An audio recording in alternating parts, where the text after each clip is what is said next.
Coming up next on Arizona Horizon, we'll speak with members of a bipartisan committee looking at ways to overhaul Arizona's individual income tax system. And Secretary of State Ken Bennett explains why Arizona has filed suit to require state voter ID requirements on federal registration forms. Those stories next on Arizona Horizon. Arizona Horizon is made possible by contributions from the Friends of Eight, members of your Arizona PBS station. Thank you. Good evening and welcome to Arizona Horizon. I'm Ted Simons. The Ninth Circuit Court of Appeals ruled today that state lawmakers cannot ban Medicaid money from going to Planned Parenthood. Legislators passed a law last year that prohibited state money from going to any organization that performs abortions or has an abortion facility. The Ninth Circuit upheld a lower court ruling that the Arizona law violates the Federal Medicaid Act. A new poll shows the lowest approval ratings to date for Maricopa County Sheriff Joe Arpaio. A Rocky Mountain poll conducted by the Behavior Research Center based in Phoenix found that 42% of those surveyed disapproved of Arpaio, while 37% approved. The sheriff's office released a statement calling the results, quote, suspect. And Arizona officials are working to counter a fake news story that claimed that the state was starting a program this fall to convert gay students. The article was posted in a satirical website and quickly went viral. The governor's office and the Department of Education say they're working to assure parents that the story is not true. An Arizona Legislative Committee is looking at ideas on how best to reform the state's income tax system. For more, we welcome Representative J.D. Mesnar, the vice chair of the committee, economist Jim Rounds, who is also on the committee, and House Minority Leader Chad Campbell. Good to have you all here. Thanks for joining us.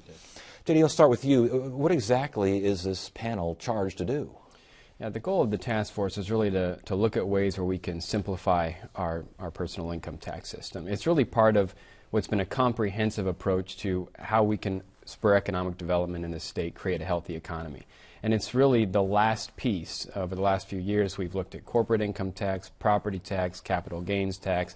This session, we did a major sales tax reform, and this is sort of the last piece, and we're going to look at ways where we can make it a little easier on the people of Arizona when they file their taxes. Is simplification needed? I mean, is it too labyrinthine out there, for lack of a better word? Well, I think that's what we have to find out, because we've looked at all these other taxes, we've implemented new economic development programs, and we've seen Arizona move up in rankings in terms of being more competitive much more quickly than all these other states have over the years. We greatly improved our rankings in about 4 years. Other states, it's been taken about a decade. And this is the last piece. And things that I'd like to learn are where do we stand in terms of small business taxation? That hasn't been looked at enough. So I think it's valid to look at some of these things. I'd rather look at them and make some intelligent decisions than to just ignore it completely. Is reform necessary as far as individual income taxes? I don't know what reform means in this case. So if reform means a flat tax, then no, we should not be going down that road. If there's some simplification measures we can take with the income tax, possibly that's something we should look at. My bigger concern has always been the sales tax, TPT. We took a large step forward this last session with the reform bill that J.D. just mentioned, which we supported, I think, unanimously. I'd like to see more done with the sales tax still, which is the most burdensome sales tax, I think, in the state, especially in small businesses. That's where we should focus our efforts. I think our income tax is fine. I'm a little worried about where this conversation may go. Do you think Arizona's income tax is fine? Because there are some who say it needs to be lowered and others who say it's already too low. Well, that's the million-dollar question, Ted, and that's what we're going to be spending the next few months here taking a look at. The income tax hasn't really been looked at in 20 or 30 years. So I think it makes sense for a group of professionals, small business owners, tax experts to take a look and see if there's ways we can improve our income tax system. I'm not against continuing the improvements on sales tax. I think we'll see that next session. But in the meantime, we can, in fact, multitask, and hopefully this task force will do just that. The argument that Arizona's income tax is too low or has been traditionally, historically low compared to other states, valid? Well, we don't know exactly what those comparisons are, because a lot of the comparisons look at nominal rates. They don't look at the actual effective rates. And that's something that was introduced in this first meeting, and I think that's a way to go. Actually take a look at how the tax structure impacts individuals and businesses and see if there's anything that we need to do to tweak it. It doesn't necessarily mean lowering it and impacting revenues. In fact, that's one of the questions. I'm more concerned about, is there anything we can do to continue to build our economy? And I think that's what most of the volunteers are looking at as well. it's somewhat of a rule here: lower the taxes, build the economy. We've heard that from a variety of sources in a variety of ways. Your thoughts on that idea? Well, you can only go so far, though. We have over $4 billion right now in unpaid obligations in the state of Arizona. We're not living up to our end of the bargain with many people we've taken money from out there or taken services from. We have schools that are underfunded. We have an infrastructure that needs a lot of work. You can only go so far. The sales tax is, I think, one of the most unstable forms of taxation, yet we rely on it heavily for our general fund. The income tax, which we're talking about today, we've gutted that really for the past 17, 20 years. Since 1990 through 2007, we cut it by over 3 to 4%, depending on which bracket you're talking about. And it is low. The highest income tax bracket in the state of Arizona is the 4th lowest one in the country. I'm not saying we should raise it. I just think it's fine where it is. But I think, again, we have to be cautious when we're talking about lowering tax rates, because if you lower the income tax rate, you know who's going to end up picking up that slack? Middle-class families. If you flatten out the tax rate, income tax rate in this state, probably 80% of people under $80,000 are going to get a tax increase. But we've had one meeting. I've had one out of many but meetings. I've been in the legislature for many years, and I've seen these proposals. I know where they go, and I'm just a little worried. I don't mind you guys beating each other over the head as much as needed. You're in politics, and that's part of your job. But I think the volunteers on this committee deserve a little more respect in terms of coming into this in an honest way. So, I agree. So we really want to look at that in a comprehensive way, and I've done a couple of dozen of these types of committees. This was one of the more interesting first meetings that I've had, so I'm a little more encouraged than normal. We'll see where things go, and I'm sure you're going to be monitoring it closely, but I'd rather think the best, at least early on. I've been in the legislature for 8 years, so that's I probably have a different perspective. But anyways. I do want to clarify one thing, though, too. This is a common misconception about which revenue source is the most stable or the least stable. A lot of people believe sales tax is the least stable and the most volatile. It is, in fact, the most stable revenue source we have in this state. Our budget analysts post online a report that looks at all of them: corporate income, sales, personal income, and sales is the most stable, least fluctuating in those economic ups and downs of any revenue source. It depends how you look at it. I know what you're saying. It depends how you look at it. But in terms of economic impact, I believe relying on the sales tax for the majority of your general fund dollars in Arizona is the least stable way to go about it. Talking about small businesses, my wife is a small business owner. The sales tax in this state is way too high. It's way too complicated. Hopefully we simplified it last session, but it is problematic for businesses where the income tax is not. Is it to the point where the burden of shifting income tax onto maybe another revenue source can't go to a sales tax? My point is, and again, I'm not suggesting that the members of the committee have any preordained outcome of this, but if we're talking about a flat tax, we're talking about lowering the income tax rate, you're going to shift that burden somewhere, be it within the income tax brackets themselves, probably to the middle class and lower income, or you're going to shift it over to the sales tax, where the lower end, again, on the income spectrum is going to be taking it more of that burden from the sales tax. Shifting that burden is a major factor here, isn't it? Well, I don't know. The devil's in the details. You can look at these tax policies in terms of how do you feel philosophically about a tax, and I think that's fair. Is it building an economy? If you're going to change the tax code, is there going to be a cost, and is that the most efficient way of spending those dollars? But also you can craft a tax in a more efficient way as well, where it's revenue neutral. So I think all of these need to be addressed. So I think while these arguments are fair, at least what we've been thinking about how we're going to approach this committee is to look at all of these in the aggregate and see if some good ideas can be brought up. And Ted, that's the commitment I made as the co-chair, and yesterday we had this discussion, and Jim brings up a great point. The reality is we're looking at something that's revenue neutral. We're going to be very sensitive to the whole winners-losers aspect when you make any changes, and you're trying to keep it revenue neutral. But we are not going to be increasing taxes on the poor. I mean, I realize others may have made suggestions in the past or offered proposals, but it isn't fair to judge what this is going to do in the next several months on that basis. And again, I'm not trying to say that you have some predetermined outcome, but if you're talking about revenue neutral in terms of the general fund, saying you generate $4 billion with this tax plan and you generate $4 billion with this new tax plan, that's revenue neutral. But who is paying that $4 billion is the difference. And right now, in this state, the vast majority of our money coming from our taxes comes from the middle class and the lower income.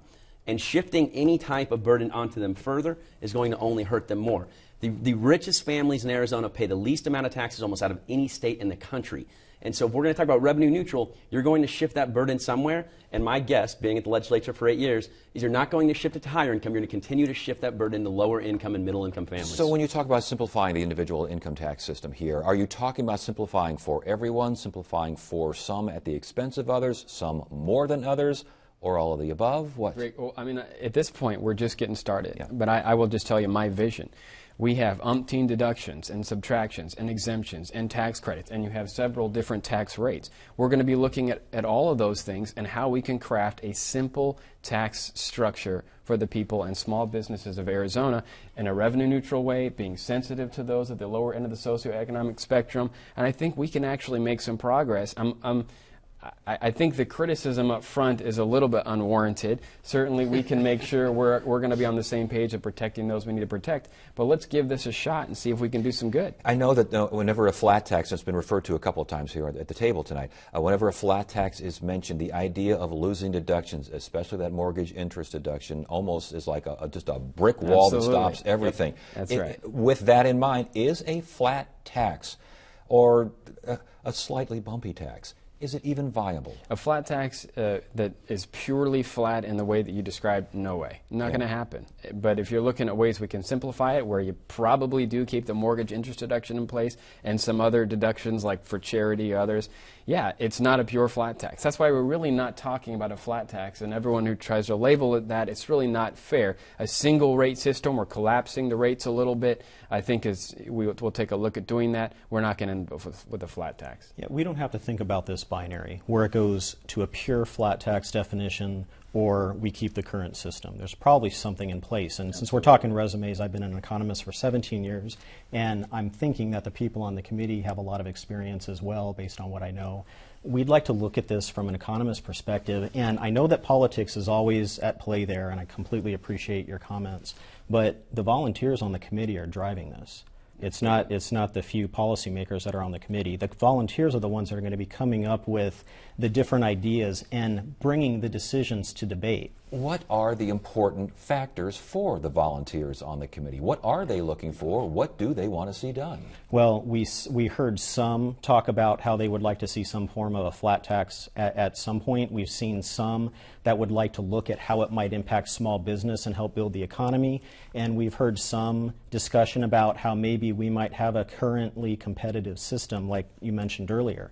And so there's a lot of different opinions. Now, looking at the numbers is going to get to the bottom line, and that's why I'm interested in helping to participate. So what I'm hoping is that even though politics will play a role in this, in the end, I think the numbers are going to speak for themselves, at least to some extent, and then these guys can start their debate again.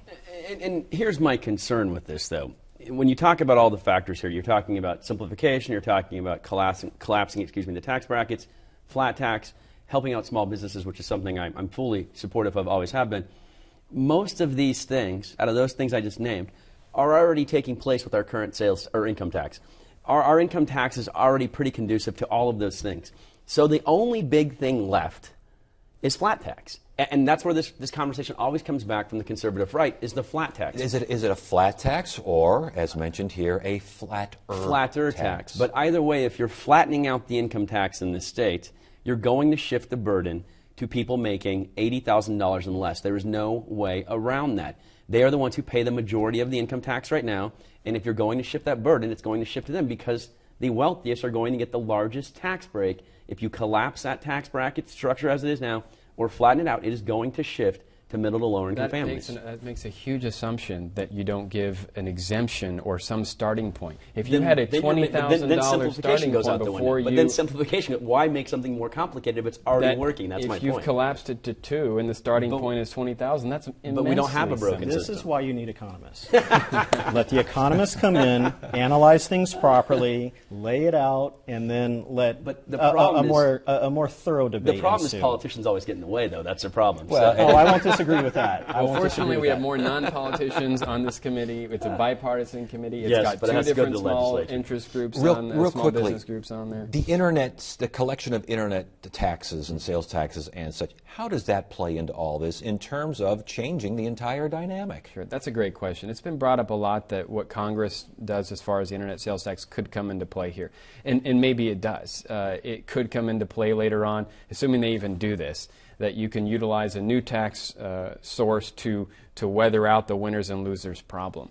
I don't want to be married to what Congress may or may not do when we're looking at reforms in this committee. Certainly there's utility to what they may do, but at the end of the day there'll be a policy debate as to whether or not to lower the sales tax or to lower the income tax with such congressional legislation. It remains to be seen. Are internet sales tax revenues, are they such that they're high enough to where you can start lifting maybe some other columns there and even things out? Some estimates are, but I like the comment that JD just brought up. If Commerce were a baseball player, it'd be, or Congress were a baseball player, it'd be batting like 27. And so we don't want to count our money before it actually comes in. But I think at some point the legislature will need to tackle that, because if there's additional funds there and there's a reasonable argument that's actually crafted to have a more efficient system so we build our economy, it'll be discussed, but we don't want to bring that in too soon. It's a little bit early right now. Okay, last question for our two legislators here. What can realistically and politically be accomplished here regarding reform of the income tax?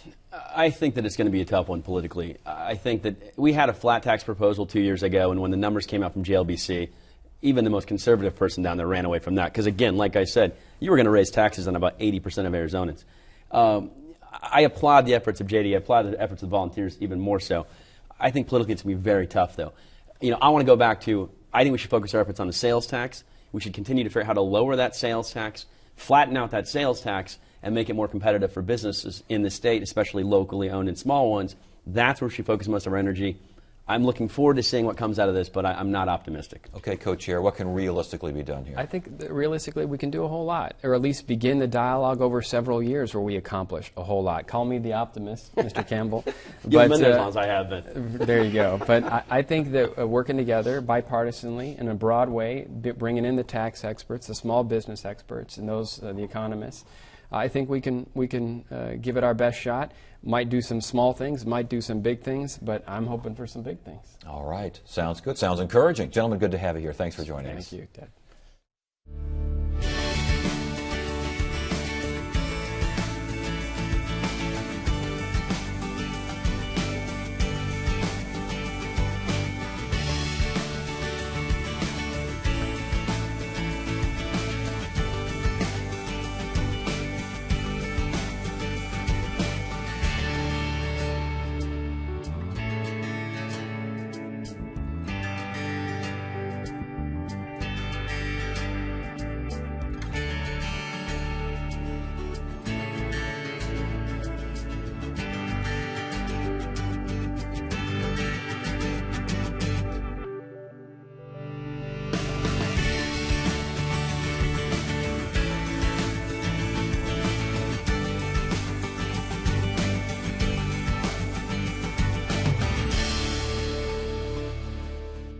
Get the inside scoop on what's happening at Arizona PBS. Become an 8 Insider. You'll receive weekly updates on the most anticipated upcoming programs and events. Get the 8 Insider delivered to your email inbox. Visit azpbs.org to sign up today. Arizona Attorney General Tom Horne and Secretary of State Ken Bennett have filed suit in regards to Arizona's Proposition 200, which requires those registering to vote to use a state form to prove their citizenship. The suit is an effort to get Arizona's ID requirements on the federal government's voter registration forms. And here now to talk about the suit is Arizona Secretary of State Ken Bennett. Good to have you back again. Thanks for joining us. Yeah. Thank you. So what is that basically what Arizona is asking the federal courts here to do? I know there's a lot more here guided by the Supreme Court itself. Well, this went to the Supreme Court a few months ago, and they said that they would not order the Election Assistance Commission at the federal level to include state-by-state specific instructions for Arizona, that if you want to register, you got to show proof of, or attach proof of citizenship. They said go to the EAC, it's called, and see if they will voluntarily include those in their instructions, like they have for Louisiana last year, They just approved something for Louisiana that says if you don't have this or that, then you might have to attach something to the application. That's all we were asking for. Unfortunately, they said no again. And so as Judge Scalia kind of wrote in the opinion that the Supreme Court issued, once we've asked the EAC, and if they said no, and they now have, we're going back to court, like the Supreme Court kind of said we would then be able to do. They wanted us to exhaust all of our administrative remedies. And before they ordered a federal agency to do what we were asking, they wanted us to ask to see if they would do it voluntarily, and they refused again. So, and again, the idea is that the state requirement regarding identification is different, requires different forms and different proof than this mail-in federal registration form? No, the voters in 2004 passed Proposition 200, which said that when you register to vote in Arizona, you have to prove your citizenship. Send us a copy of a birth certificate or a passport or naturalization papers or a tribal identification. There's several documents that just about anybody's going to have one of those to prove their citizenship. And everything was fine until someone said, well, that's okay if they include those documents in when they register using a state form. Right. But they said that if you register using this generic federal form, that you shouldn't have to prove your citizenship because we shouldn't be able to require people to attach something to the federal form. But the Election Assistance Commission has required or allowed other states to require attachments to go into to come in with the form to prove whether you have a driver's license or things like that. So why the EAC has allowed a state like Louisiana to attach things to prove things that you're writing in the form, whereas Arizona were rejected, we don't quite understand. So now we're going to have to go back to the courts and see if they will order the EAC to do that now that they've told us no twice. I know the Supreme Court in the original decision said the idea behind the Motor Voter Act, which is what this is all about as far as the federal registration form is concerned, the idea is to make it easier for folks to register to vote. And the Supreme Court said the Arizona law was inconsistent with the intent of that statute. They're saying, this is the court here. Now, obviously, there was a little bit of direction there by Justice Scalia later on how you can get around that. But the fact is, does this make it easier for folks to vote? Well, the fundamental, I believe, and the voters of Arizona, I think, expressed when they passed Proposition 200, that the fundamental goal in voter registration is not making it the easiest we can make it. There has to be some integrity in the system so that only people who are eligible to vote are getting registered to vote. Are we saying there's lots of things in all of the other instructions that they use for other states. You have to show driver's licenses, or you have to show a utility bill to prove your residential address. I mean, we don't just take everything on its surface that I say I'm a citizen, I say I live here, I say my name is this. But when you say that, though, you are swearing under the possible penalty of perjury, and that is considered a safeguard there. That is, and so far. Well, but if you're going to lie about whether you're really eligible to register to vote, that checking a box to say that you're telling the truth is not going to stop you at all. In the last, I think in the last year, the counties in Arizona have had over 200 people who got registered to vote or were on the voter registration rolls, but when they were mailed the jury questionnaire forms and they responded, they said, I'm not a citizen. I can't serve on a jury. Well, if they weren't a citizen, they shouldn't have been on the voter registration rolls. Now, maybe they're just lying about whether they're a citizen because they don't want to be on a jury. But I don't think in most important places, the IRS doesn't let you just fill out your 1040 and say, I made $60,000 this year. You attach a form, a W-2, from your employer that says, but the IRS does say that if under possible penalties of X, Y, and Z, you are submitting this particular information, and the same thing is on the federal form. I know some critics as well will say that there's really no reason for this because there is no proof of widespread voter fraud. Well, there were, since the district court made the decision that says we can not require them to submit the information, but if they voluntarily provide the information that's asked for on the federal form, most of the people voluntarily provide driver's license or social security numbers, and 90% of them we are able to verify their citizenship. We have had a handful of voters here in Arizona that have tried to register using the federal form, and when they did provide their driver's license number, it was found that they were not in the country as a citizen. They were here legally, but they weren't a citizen, and so they have what's called a Type F driver's license.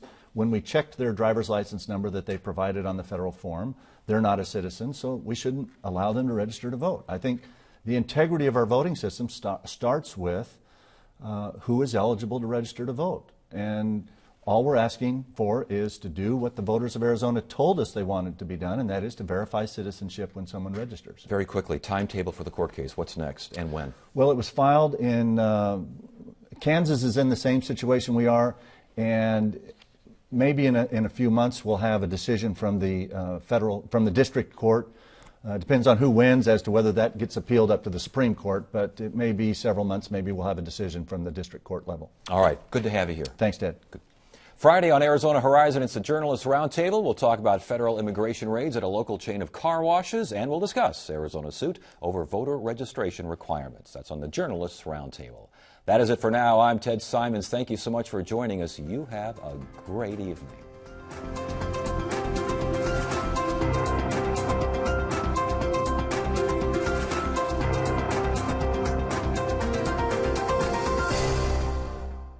Arizona Horizon is made possible by contributions from the Friends of Eight, members of your Arizona PBS station.